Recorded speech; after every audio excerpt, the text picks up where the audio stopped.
থাইল্যান্ডে আসলে তোমরা একটা জিনিস অবশ্যই ট্রাই করবে, সেটা হচ্ছে পেয়ারা।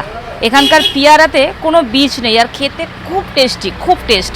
দেখো ফলের দোকানে রয়েছে, আর পাশেই রয়েছে এই দেখো না বাস যাচ্ছে, কীরকম বাস দেখো, ট্রাকের মতন বাস। এই যে এটা হচ্ছে প্যাটং বীজ।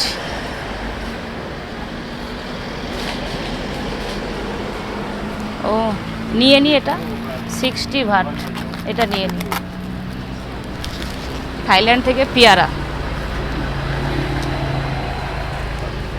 এখানে দেখো ডাবগুলো সব ফ্রিজের মধ্যে এরকম চুবিয়ে রাখে। কোকোনাট 60 ভাট, ডাবের জল দেখো পুরো ঠান্ডা।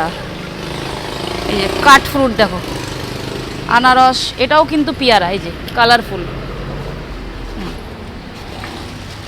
নিয়ে নিলাম পেয়ারা। কত কি রয়েছে, 60 ভাট, আমি 100 ভাট দিলাম, আমাকে 40 ভাট রিটার্ন করবে।